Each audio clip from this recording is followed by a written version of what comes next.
Hi everyone, welcome to another Monty Hart lecture. Today we have Dr. Paul Whelton, who will be speaking about high blood pressure, the way forward. Uh, Dr. Whelton is very well known in the field. He almost doesn't need an introduction, but I'll spend a little bit of time also telling you about him so you know all the work that he has done. Dr. Walton is the Show-Strand Chair of Global Public Health at Tulane University in New Orleans, Louisiana, and immediate past president of the World Hypertension League. A University College Cork National University of Ireland medical graduate, he trained in medicine and nephrology at the Johns Hopkins Medical Institutions, clinical epidemiology at the University of London, and then clinical trials conduct at the Medical Research Council Clinical Trials Unit in London, and prevention research at UCC NYU. NUI. His research includes blood pressure-related cardiovascular and kidney disease epidemiology, prevention, clinical trials, and global health. He has chaired many U.S. National Institutes of Health funded multicenter trials, including the trials of hypertension prevention, trial of non-pharmacologic interventions in the elderly, antihypertensive and lipid-lowering treatment to prevent heart attack trial, and the well-known systolic blood pressure intervention trial, or SPRINT. He also has chaired many U.S. clinical practice guidelines, including the 2017 ACC/AHA blood pressure guideline, and also contributed to the 2021 World Heart Organization BP treatment guideline and the 2024 AHA/ASA stroke prevention guideline and the 2025 AHA/ACC blood pressure guideline. He's a recipient of 2 honorary doctoral degrees. He was awarded the AHA Population Research Prize, AHA Excellence in Hypertension Research Award, AHA Distinguished Scientist Award, and National Kidney Foundation David Hume Memorial Award. He has published over 600 peer-reviewed manuscripts and 100 books, chapters, supplements, and monographs, including the current hypertension chapters for the Harrisons of Internal Medicine, Fuster's and Hertz Cardiology, and Brenner and Rector Nephrology textbooks. So I think there's not a bigger expert in the hypertension field than you, so we really appreciate the time that you're taking to be here with us. Thank you. Well, thank you, Leandro. It's a wonderful pleasure and privilege to be with you today. I am going to talk about high blood pressure, and it says the way forward, but I really should have said a way forward because there may be other ways to move forward, and I have no conflicts of interest. So let's just say the obvious that blood pressure is very closely related to a variety of outcomes. In particular, we think about the cardiovascular outcomes, stroke, ischemic heart disease, heart failure, but also kidney disease, dementia, many severe outcomes. And for the cardiovascular outcomes, it's pretty much a log linear relationship. It's steeper and more striking at a young age where you get more or less isolated elevations of individual risk factors, but at older age, it's a little less steep, but the absolute risk is much higher because you've got multiple risk factors at play. And that's something that we see in the cohort studies shown in the left-hand panel, pooling of 61 cohort studies. And here, of course, we're starting with people who have no disease, and you're looking at the risk factor and following them over time to see if an outcome occurs. And then also seen in the clinical setting, a very different setting where we have usually a variety of comorbidities, particularly in the adult setting. And again, showing it sort of the inverse here, but again, it's a log linear relationship, and it goes even further. This is a cohort that it was led by my son, who is a preventive cardiologist. He's interested in coronary artery calcium at Hopkins. And essentially, they took about 1,500 MESA participants. They were very low risk. They had no other risk factors. They had no outcomes. and they confined it to a systolic between 90 and 129. And they followed them over time, and there was a striking relationship, even at this relatively lower level of blood pressure, between blood pressure and coronary artery calcium, both single vessel disease and complex disease, and also all the risk factors and shown in the right hand panel, atherosclerotic events. So this relationship really certainly spreads from 90 systolic up to 180, and it's very striking, and probably for prevention of plaque, a really low blood pressure, if it's physiological, is the desirable blood pressure. Now, we know there's enormous um, burden of illness with high blood pressure. Just looking at the two most common outcomes, ischemic heart disease and stroke, which is a mix of ischemic stroke, which is mostly what we see in the US, and hemorrhagic stroke, which is seen in many of the non-atherosclerotic countries. It's huge. It doesn't really matter where you put your cut point, whether you put it at 110, 115 systolic, or you go to what used to be the norm for defining hypertension, 140 and above. It's a huge burden of illness, both in terms of death and in terms of disability adjusted life years. And it's almost 50-50 between stroke and heart disease on a global level, a little more for ischemic heart disease. And it's really worldwide. We see it in almost every country. The big population countries like China and India taking the biggest burden. But obviously, even in countries like the US, which has a smaller population, it's a huge issue. And it's the only risk factor that we know of that is preventable and causes more deaths and disability adjusted life years than any other risk factor that we typically look at. More than smoking, more than high glucose, more than being overweight or obese. So it's enormous. Estimated around 10 to 11 million deaths per year directly due to high blood pressure, and disability adjusted life years is huge, over 200 million per year.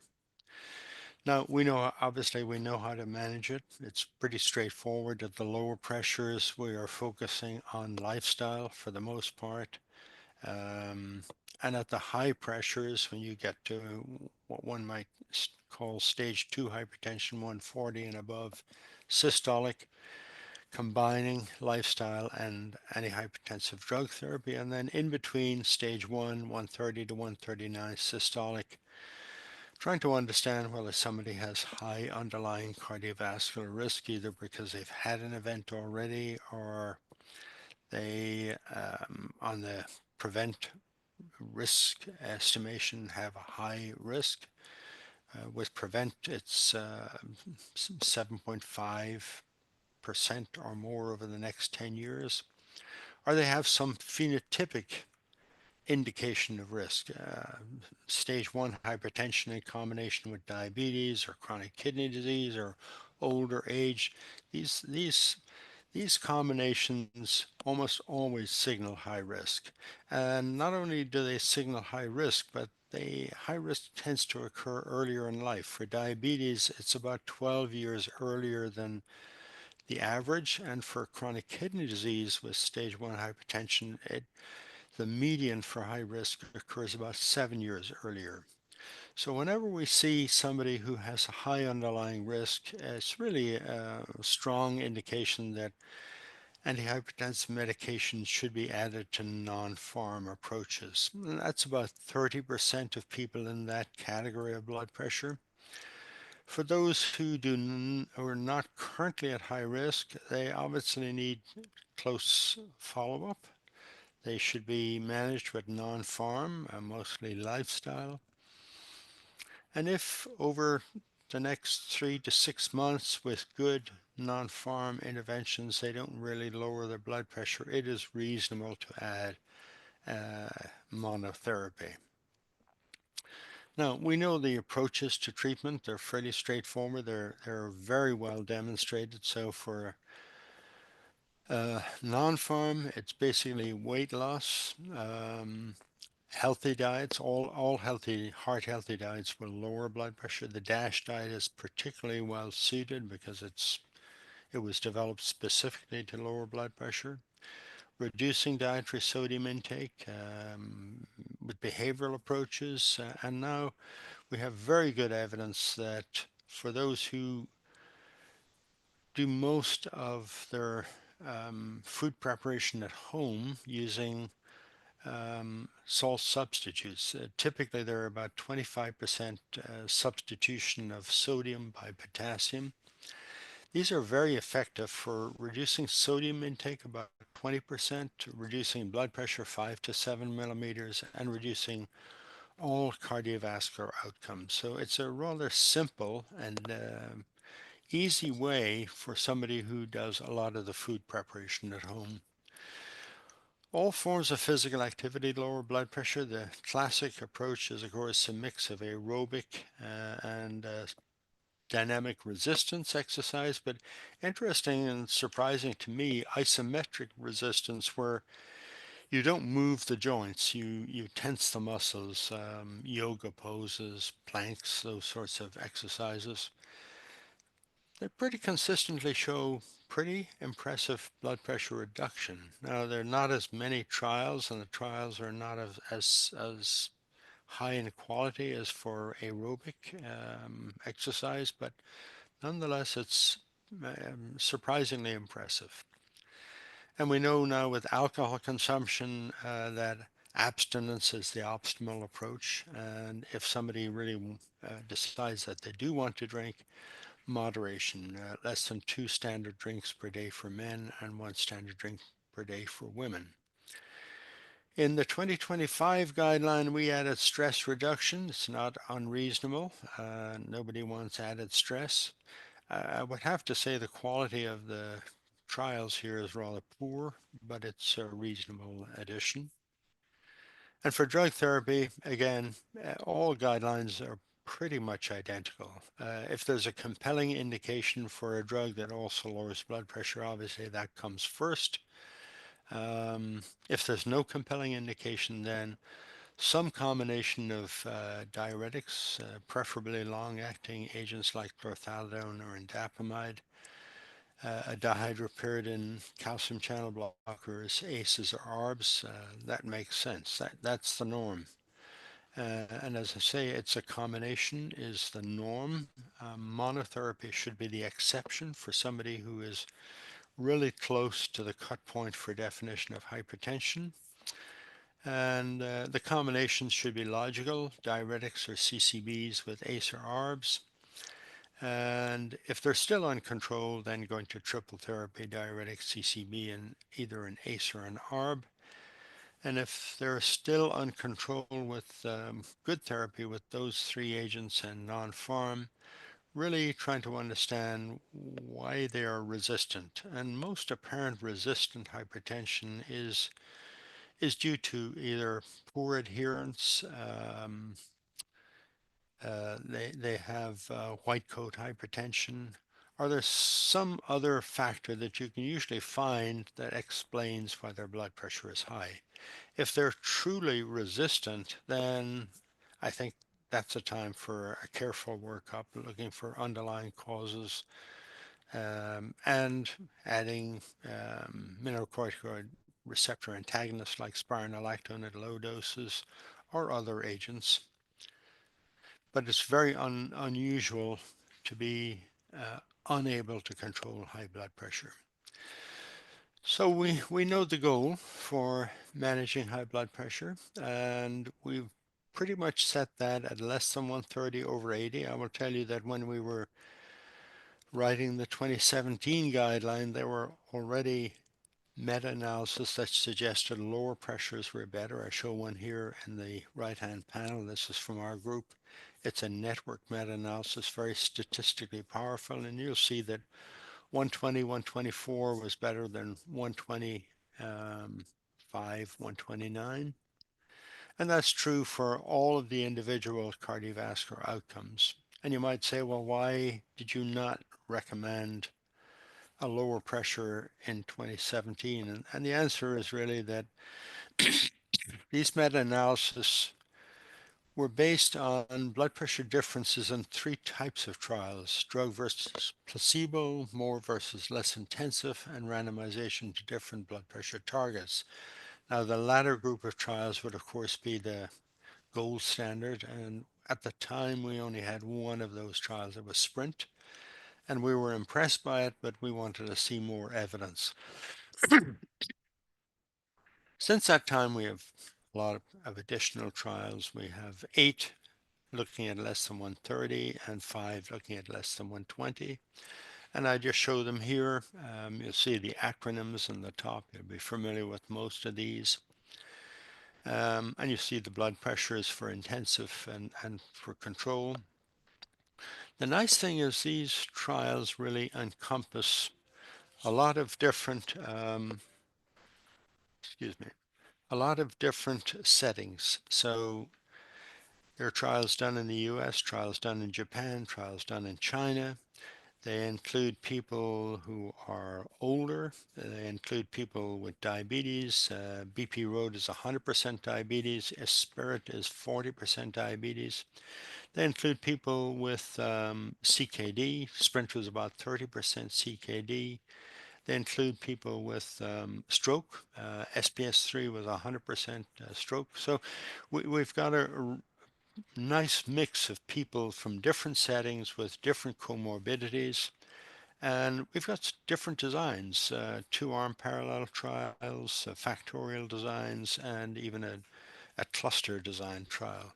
So with this sort of heterogeneous group, if you see a consistent pattern, it's very compelling. And you do see a compelling message. This is looking at major cardiovascular events. And I will say both blood pressure and the cardiovascular events were measured very carefully, and really the intensive and the standard treatment groups were matched. You only recorded events at particular follow-up visits. So it's really a careful analysis. And here I'm showing a mix of stroke, coronary heart disease, heart failure, and cardiovascular mortality. You'll see 2 groups of trials. The top panel is less than 130 versus higher pressures, and the bottom is less than 120 versus higher pressures. All of the less than 120 were compared with less than 140. And you see the individual trials and the line of identity, and you will note that for both of these comparisons, every single trial is to the left of the line of identity. So there's an exceedingly strong signal that lower pressures are better for prevention of these cardiovascular outcomes. And you don't have to apply statistical theory. You can do it, but you don't have to apply it to understand that message. And if you pool the results, it's about a 20% reduction in cardiovascular events for both of these outcomes. I won't show it here, but it's true for all of the individual outcomes. And it's also true for all-cause mortality, even though none of these trials were powered to look at all-cause mortality. Now, all-cause mortality is not quite as striking, but it's pretty impressive. Most of the trials are to the left of the line of identity, and when you pool them, it's highly statistically significant, about a 10% reduction. And this is pooling using the most conservative statistical approach, random effects model. You make no assumptions about these trials and whether they're coming from the same population of trials or not. Now, the adverse events were not measured very carefully in most of these trials, much lower quality than the blood pressure or cardiovascular measurements. And there is a strong potential for overestimation bias because unlike the beneficial outcomes, we take an adverse event at any contact with the participant. And we have a lot more contacts with the intensively treated group, and Sprinter was about 30% more contacts. So you have a lot more opportunity to recognize adverse events. Having said that, there were some that we picked up in this meta-analysis, but they were pretty darn uncommon. So hypertension, you would have to treat about 700 to 1,000 patients in the trials at least to see one instance of hypertension. Syncope, where you have symptoms, obviously more important. The number is even higher, roughly 1,500 to 2,000 to see one event. Injurious falls, again, more important. Again, somebody falls and they have an injury, a hip fracture or some other injury. It's about 3,000. You would have to treat about 3,000 people to see one adverse outcome. In this day and age, with the types of drugs we're using and the doses that we're using, electrolyte abnormalities are much less common than previously. And again, um, roughly you would have to, in the trials, treat about 3 to 4,000 people to see one case of an electrolyte abnormality. Acute kidney injury and acute renal failure were recorded, but I think they're more likely um, insurance reports than they were serious adverse events. What we see generally is a slight reduction in estimated GFR, which seems to be hemodynamic, and when you stop the drugs, the estimated GFR goes back up again. There's no instance in any of these trials where we've seen a doubling of serum creatinine or end-stage kidney disease. So adverse events do occur, but they're pretty infrequent, and compared to the beneficial outcomes, they're modest, really. And many times the fear of an adverse event seems to paralyze clinicians from doing the right thing for their patients, which is lowering blood pressure. Now, obviously, you have to be careful with clinical trials because it's a select setting, a select group of people. But nonetheless, I think the beneficial outcomes are really compelling.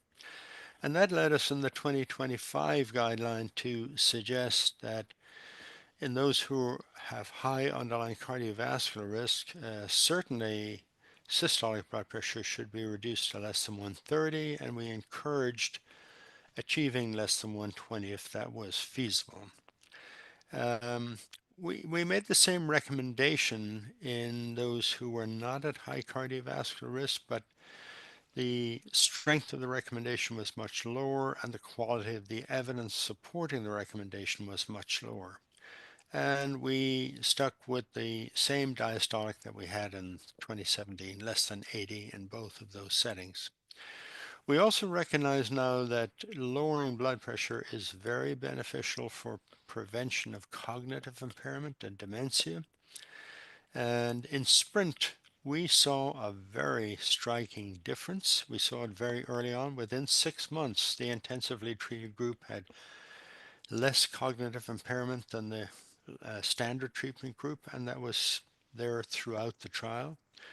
We had a strong signal for dementia, but the trial was stopped, as you know, for stopped because of the beneficial outcomes quite early. So we didn't have enough dementia events. We used a very sensitive probe for cognitive impairment. Most of the trials have used much cruder approaches to recognition of cognitive impairment. They've typically used the Mini-Mental, the MMFC, and that's what the Community Healthcare Workers Trial in China used, and was shown on the right-hand panel. But even with that crude indicator, they were able to pick up differences in cognitive impairment, and they saw about a 15% reduction in dementia. So with this in mind, and I would say that none of the trials have ever shown any detrimental effect on brain function.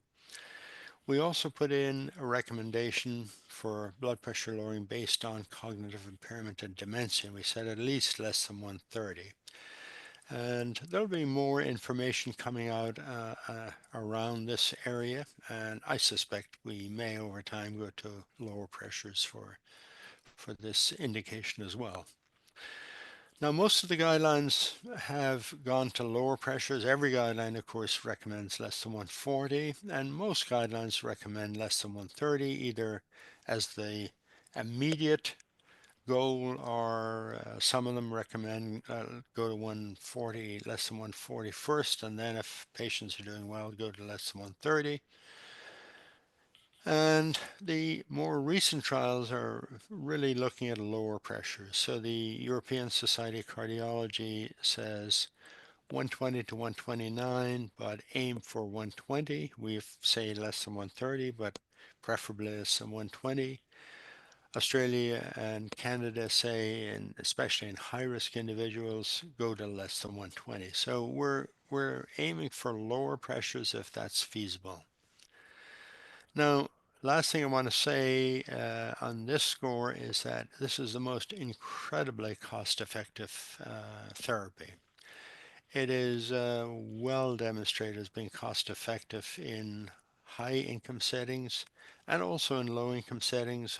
I was involved with Brian Hutchinson and many others in the WHO um, um, requested meta-analysis. We showed it was very, very effective. In fact, WHO designates antihypertensive therapy as a so-called best buy for prevention of cardiovascular disease, and it's their central component in the Hearts program for preventing cardiovascular disease. So we have universal agreement that there's a high burden of illness from high blood pressure. We need to treat it. We know how to do it. We, we agree pretty much on the goal. So of course we should be achieving high levels of blood pressure control. But as you well know, we are not. We're doing poorly worldwide. In the United States, we're at about 50%, 51% on the most recent NHANES. And we got to a high of about 54 around 2012, and that dropped even pre-COVID. It's come up a little again, but it's nowhere near where it needs to be. Obviously, the control rates are higher in those who are being treated. That's a given. In China, just as a representative of one of the large population countries, they have very good surveys. And they're showing in their most recent national survey about 17% control to less than 140 over 90. Now, we haven't released it yet, but I'm showing you here unpublished data from a worldwide estimate that our group has done. We did it in 2000, 2010, and this is the 2020 data. And we've seen improvement, but most of the improvement we've seen has been in the high income countries. So in 2020, we saw about 40% control to less than 140 over 90 in the high income countries, about 14% in the low income countries. So it's improved, but it's improving slowly, sort of glacier improvements. And the gap between high income and low income countries is widening. So I think what the data are telling us pretty obvious. If you stand back, it's telling us that our traditional approach to detection, treatment, and control of high blood pressure is not working. It's not getting the results that we want clinically or we want in the public health sector. And the challenge is not that we don't know what to do, it's just failure to implement the findings from research that we know are beneficial for lowering cardiovascular risk. And a classic example of this is in the context of sprint. Now, in sprint, obviously, intensive blood pressure lowering had very beneficial outcomes. I showed that in the left-hand panel here for all of the cardiovascular outcomes and for all-cause mortality. And when we look not at the trial results, but at the blood pressures measured in the clinic setting by the clinicians who are managing the patients in sprint, During the trial, there was a pretty good delta or difference between the intensively treated group and the standard treatment group. Now, when the trial was stopped, those clinicians, primary care physicians, they were very much aware of the benefits of intensive treatment. Indeed, the patients were also made aware of this. So there was no question that they were fully aware of the benefits of intensive treatment. And of course, you would expect that they would continue intensive treatment and they would intensify the treatment in the standard group. But in fact, what happened is not much change in the standard treatment group, and the intensive treatment group, their pressures went right back up to where they had been previously, and really were almost identical within a couple of years to the standard treatment group. And of course, the hazard ratio just followed that. So it went down during the trial, and then after the trial, as the pressures went back up again, the hazard ratio went back up. So that's pretty shocking. That tells you that even when people know the benefits, they're fully aware of the benefits, something is happening in practice settings. There's a disconnect between knowledge and practice. Now, this is not the first time we've discovered this. We've seen this in many, many other settings. I'm old enough to remember the beta blockers post MI were striking evidence for benefit and very little implementation. So I think when we look at this, we say the current situation is unacceptable, and tinkering with it, minor changes, not going to get us where we need to be. We need alternative approaches with big effects. And what do we need to do? So obviously the untreated individuals need to be treated, but even in those who are treated, they need additional treatment on average.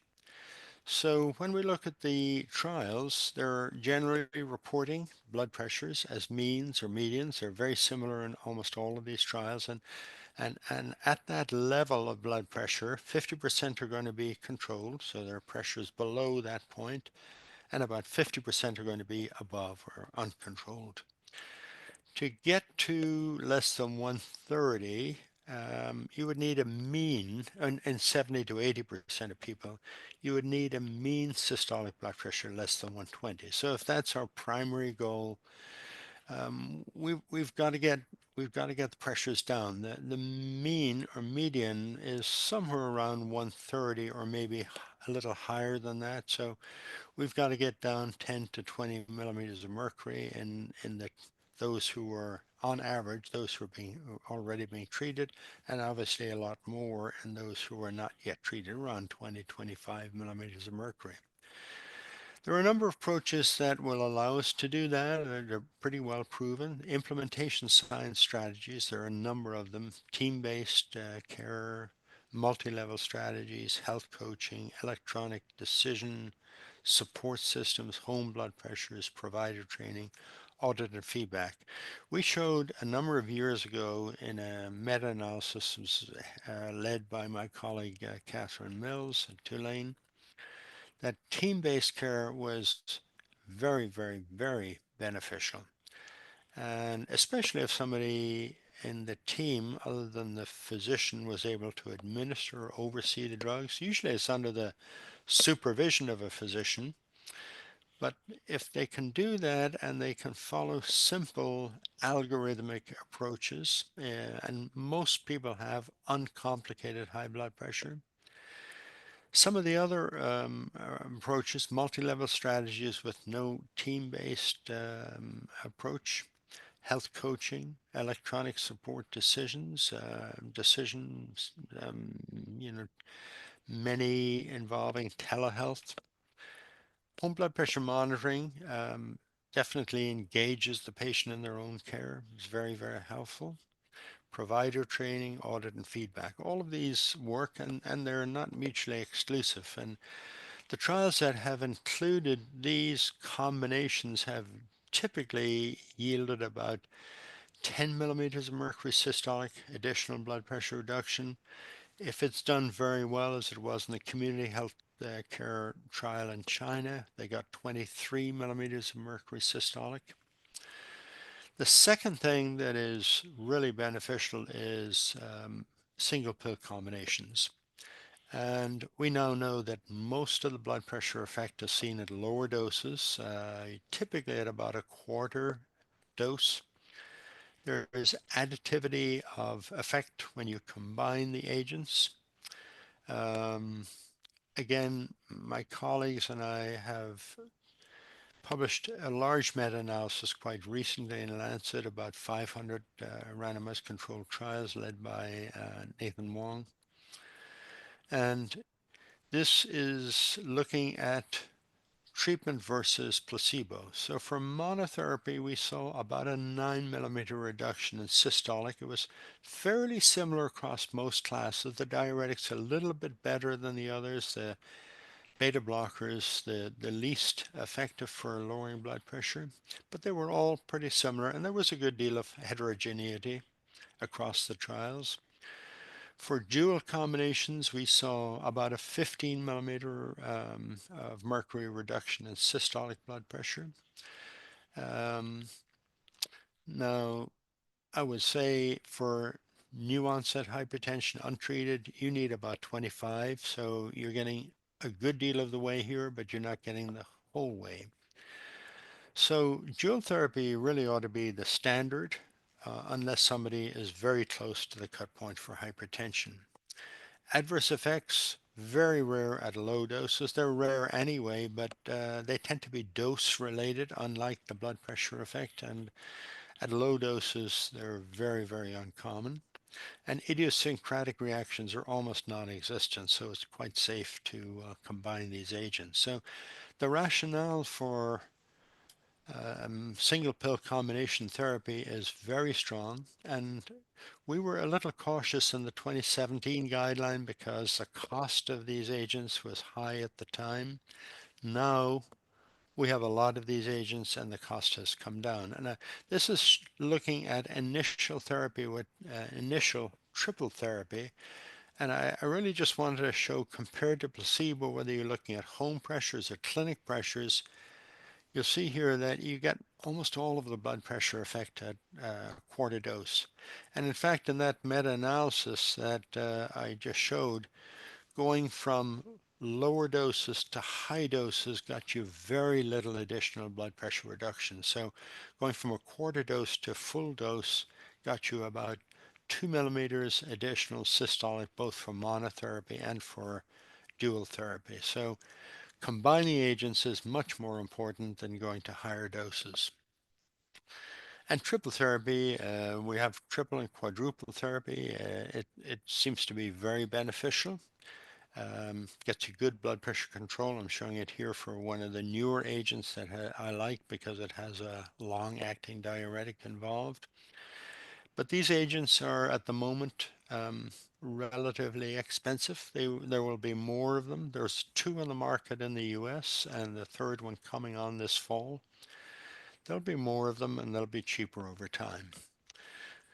Now, we have lots of dual therapy combinations, certainly over 30 and at this point in time, and they're quite inexpensive and they're very rational. You can pick whatever combination you want. I like, of course, the diuretic in combination with a CCB or one of the other agents. Excuse me, in combination with an ARB or an ACE. But you can pick whichever one you want. And really, blood pressure lowering is the key here. Looking at observed to expected, most of the observed benefit is expected on the basis of blood pressure reduction per se. So there's not much in the way of unique effect of these agents for particular outcomes. And we're using far too few of these agents. In fact, about 40% of US adults being treated for hypertension are on monotherapy, and that percentage has remained static over the last 2 to 3 decades. So there's definitely strong rationale for using more of these combination agents. And I just want to show an example of where one might use dual therapy and triple therapy. This is an example of an 82-year-old, very much like people we saw in Sprint. She's got a pressure that's not too bad, 129/64, heart rate 68, BMI is 22. She's coming in for an annual follow-up. She takes care of her 4-year-old grandson. She is on telmisartan, 80 milligrams a day, non-smoker, non-drinker, no illicit drug use, walks 1 to 2 miles per day.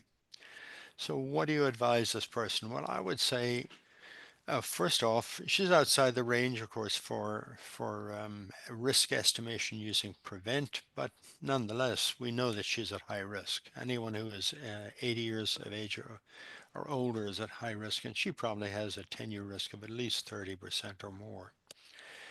Her blood pressure is reasonably well controlled, but it could be better. And we saw a lot of, as I say, patients like this in Sprint. We had about over 2,500 patients who were 75 years of age or older at baseline, and over 1,000 who were 80 years of age or 80 years of age or older in Sprint. And getting them down to a systolic less than 120 really helped them. The hazard ratio for those two age groups was 0.66 and 0.67 for the primary composite of cardiovascular events. So definitely getting to a lower pressure is likely to help this lady to lower her risk for cardiovascular events. And something that's important to older people, of course, is cognitive function and dementia. And we know that lower pressures help in that context as well. So I think discussing with this person low dose dual antihypertensive therapy using single pill combination makes sense. It's very manageable. It's quite financially feasible, and I would prefer an ARB with chlorthalidone, but any agent that lowers blood pressure will suffice. Going to the other end of the age spectrum, a 42-year-old with obesity and obstructive sleep disorder. His vital signs are 134/74, heart rate 78, BMI 32. Again, comes in for an annual follow-up. And this gentleman indicates that he has increased his exercise, and he says he's reduced his sodium intake and his caloric intake. He's lost 12 pounds, and his blood pressure is very similar to where it was the previous year, 136/78. He's on almosartan and amlodipine. He's a non-smoker, drinks socially, 1 glass of wine with dinner on the weekends. No illicit drug use is reported. So here we have somebody who is quite young. His average age expectancy is close to 80 years, so he's got about 40 years on average expected. So I think you're looking at the prevent 30-year risk indication makes sense, and that comes out around 20%. And to help him to reduce his risk of cardiovascular disease, I think obviously the first thing is to congratulate him and to reinforce the benefits of additional weight loss. Obviously, he's done well, but he's still in the obese range. We want to get him down into the healthier weight range of 18.5 to 24.9. And that'll improve all of the cardiovascular risk factors. And in addition, it will improve his sleep apnea, arthritis, and well being. Encourage the other lifestyle improvements, and discuss low dose triple therapy as an option. Again, there are, as I said, two agents available, both generically and as brand names, and one more to come on. I think here it would be important to check out the cost for this individual. What sort of uh, insurance does he have to cover his medications, and what would it cost? The generics generally are about $20 or less for 30 days, and it may or may not be reasonable or feasible for this person to get a single pill combination. In that meta-analysis that I mentioned, we also tried to do some risk predicting using a meta-regression model, and while there was some variability, there was pretty good ability to predict the outcome with individual combinations. And if you are interested, you can go to that um, manuscript, and in the supplement you'll find fairly detailed information around how to predict. And we provide it for dual therapy, triple therapy, all the different drugs, all the different doses.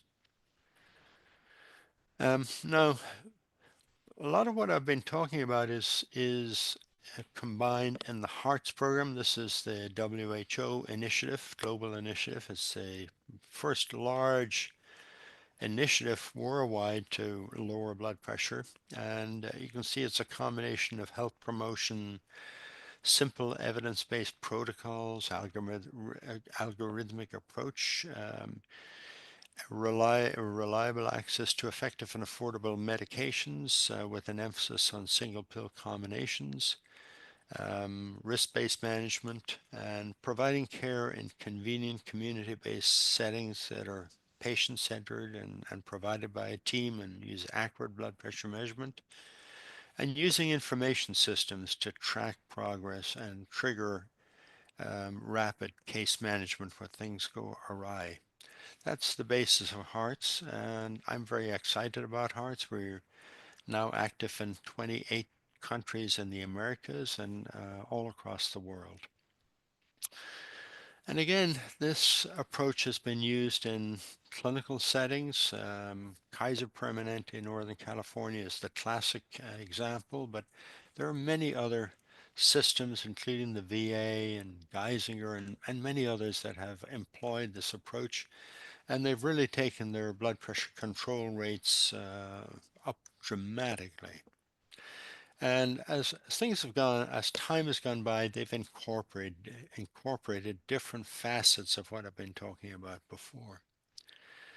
So I think implementation science and single pill combinations are really important.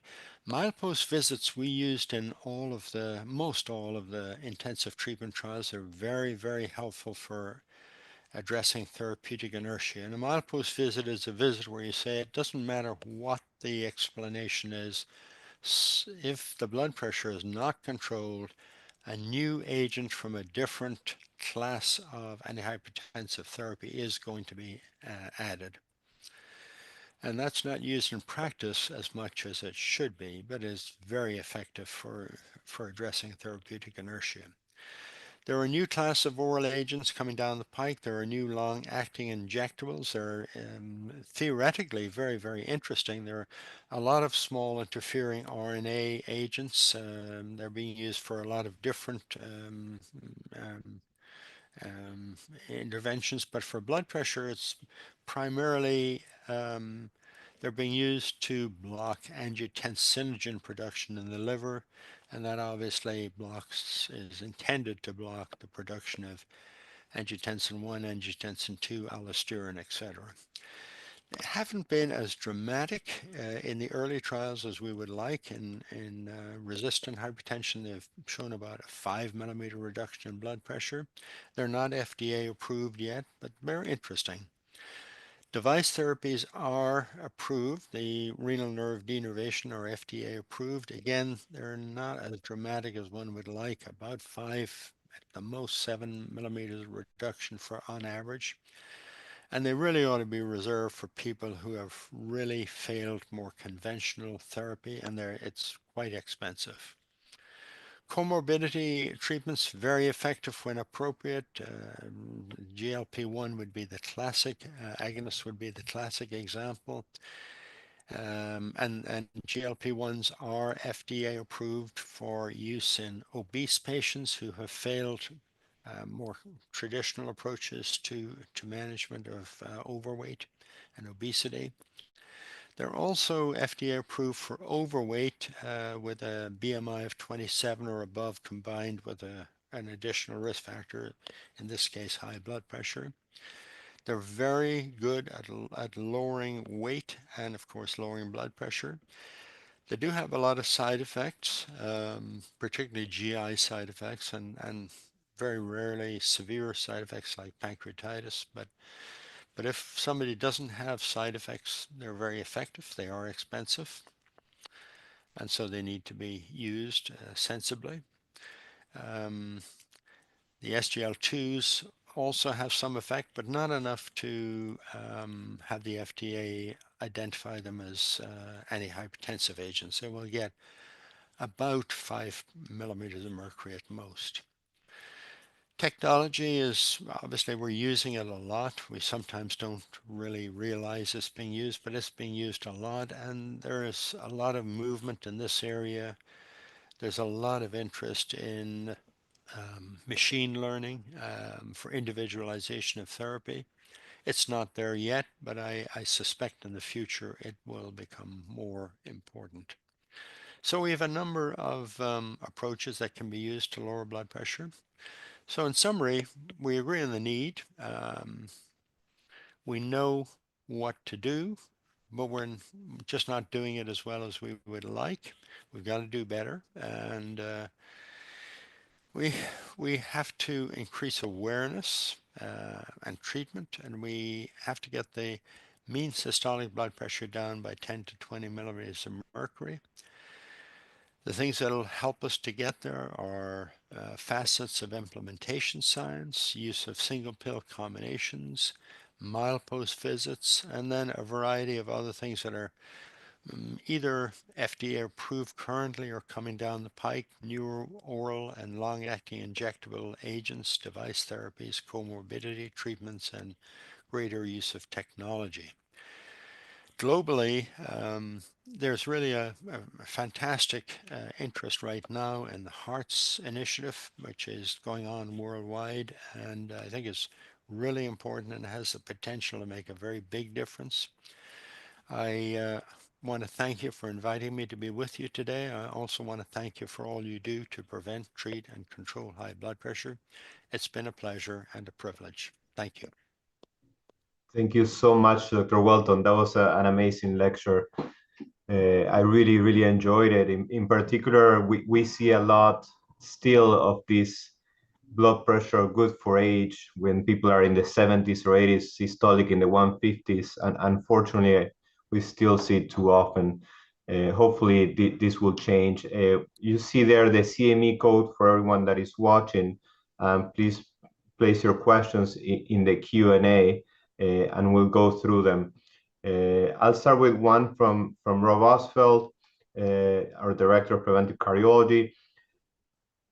He says, thank you for the amazing work, for the wonderful talk. Guideline after guideline underscore the importance of lifestyle change as a cornerstone of therapy. Yet on average, we are nowhere near adopting such a lifestyle.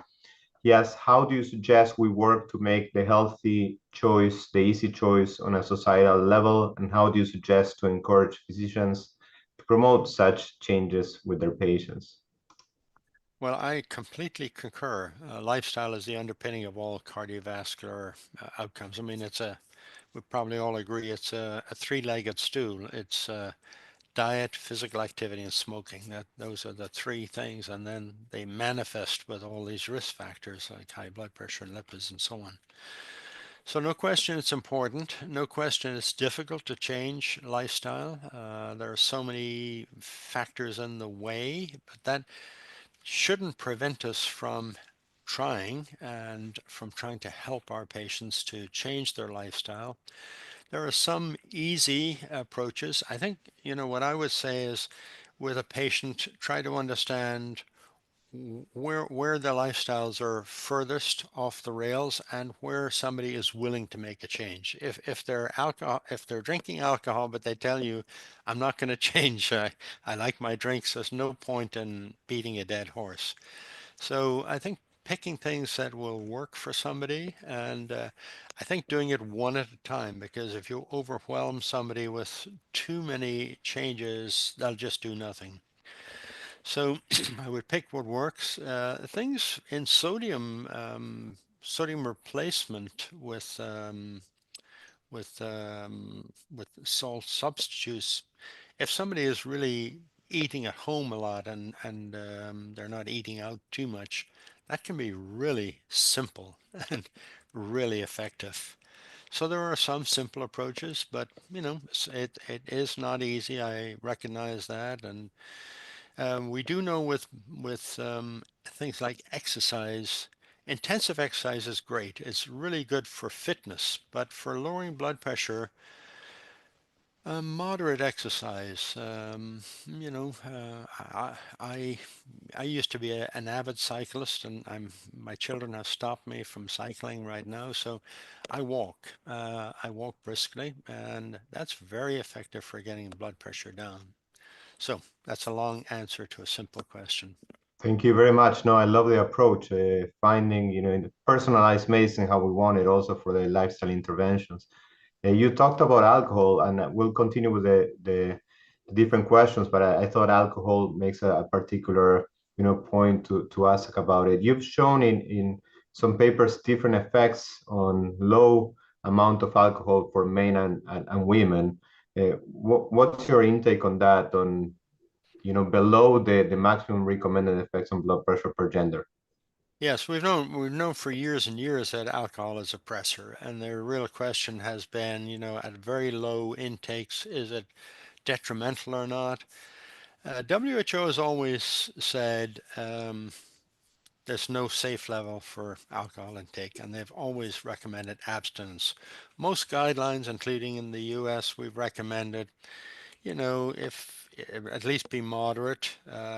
And I've been involved recently with colleagues in Italy. We do a lot of nutritional epi work. So we've done some big cohort pooling, and we've looked at blood pressure and hypertension, and there is most definitely a linear relationship from zero intake all the way up to heavy intake. So I'm convinced that the relationship is there. Abstinence is probably the best solution if it's feasible, but for many people it's not, and then you have to be reasonable and say moderate intake. I would tell you, living in New Orleans, a pour is nothing like a standard drink. So when people pour a drink in New Orleans, they don't realize it, but they're getting two or three standard drinks. So many times people don't realize how much alcohol they're consuming, but it's definitely a pressor agent. Great, thank you very much. And we'll have a couple other questions. We'll try to go through them more. I'll choose, I think, first the one from Mike Fatu. I think is very good, very important. Yes, how do you approach isolated systolic hypertension in elderly patients, especially when the diastolic is borderline or low? Yeah, great question. We had a lot of this in Sprint, and our Data and Safety Monitoring Committee came back to us several times and said, please reassure us that in those patients with low initial diastolics that you're not doing harm. And we went back and looked at them very carefully, and they had no symptoms, and etc.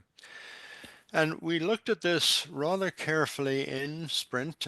There's obviously been the concern about a J curve. J curves have been reported always in observational analysis. So many times in clinical trial data sets, but doing an observational analysis of the clinical trial, non-randomized analysis. And we looked at this in Sprint, and we've looked at it in Accord and some other trials. And even though people have a low diastolic to start, um, additional lowering of their systolic has been beneficial for all of the outcomes. So I think, again, one has to be sensible, one has to individualize it, one has to follow symptoms carefully. But it seems that in people with isolated systolic hypertension, there is a capacity to lower systolic, at least in many patients, without doing any harm. And it is, I would say, it is clinically difficult when you're facing somebody who has a diastolic between 50 and 70, and you're trying to lower the systolic. So from the trials, at least, it would appear that most of these patients will benefit from additional systolic blood pressure lowering, and their diastolic even going a little lower is not going to do them any harm. But we have to follow that clinically very carefully. Thank you very much. There's a couple questions about the use of ambulatory blood pressure monitors in these patients or in general when you have fluctuating blood pressures. And we know coverage can be an issue in the Right. US. But what are your thoughts on that? Well, I think practically speaking, home blood pressure measurement is more realistic than ambulatory. I mean, you can do ambulatory once. It's hard to do because it's not available, and as you say, it's expensive. It's not covered very well by insurance. And you can do it one time for diagnosis. If you want to be sure about white coat, that you're not dealing with white coat, or you want to look at nighttime blood pressures, you can do it one time, but patients are not going to do it twice, is unless Japan is about the only place where they will do it more than once. In the US, patients won't do it more than once. So I think training patients to measure their own blood pressure is very beneficial. It's really beneficial in engaging them in their own care. And there are very simple approaches that can be used. If you go to the World Hypertension League website, you will find very simple course and certification, both for healthcare providers and for patients, for office and for home blood pressure measurement. So it's important, number one, that one picks a device that is clinically validated. And the best way to do that is to go in the US to go to BP-Val or BP Validation. It's an AMA website that really is very nicely set up, and it will tell you about all of the devices that are available. Most of what's available in commercial settings like Amazon is not clinically validated. It is what's called FDA cleared, which means nothing. It means that the individual components work, but they're not clinically validated. So, clinically validated device, the patient really needs to be trained to measure blood pressure properly, but then engaging them in their own care is fantastically important. We know that that gets additional blood pressure reduction. So I strongly encourage that. Ambulatory blood pressure monitoring is generally probably a little better, but it's not very realistic. Thank you very much. I need you mentioned a little bit about nighttime, something that we're not measuring when they measuring themselves, right? And there has been some studies that are suggesting differences between nighttime dosing, morning dosing. Do you think there's something there, or is it noise? It's noise. I think we have a lot of information to say it's noise, and if we're using long-acting agents, it really doesn't matter. And we know that adherence is better with morning treatment than with nighttime treatment. So I strongly favor morning use of long-acting agents. There's absolutely no reason to use anything but a long-acting agent. If we're doing home blood pressure monitoring, it's important, I think, to have the patient measure their blood pressure before they take their medications. And I also would tell a patient coming to the office, don't take your medications until I've measured your blood pressure if I'm doing it in the morning. And it gives you some general window into what's happening at nighttime. So it's modestly useful, but clearly nighttime blood pressures are more powerful predictors of outcome. I suppose over time we will have cuffless devices that are clinically valid and can be used. We have a lot of these devices flooding the market now, the Apple Watch and many others. They're not clinically validated. We know that many of them that have been reported to be clinically validated, like the Japanese one, they don't pick up nighttime dipping, so they're just not good. But hopefully over time, we'll cross that barrier, and that will be incredibly helpful and powerful for clinicians. I agree. Thank you very much. So we're really over time, and we could speak for hours about this, but we really thank you, for being here with us, and hopefully we'll see you in New Orleans. Thank you, Leandro. I look forward to it. Bye Thanks bye. for having me. Bye bye.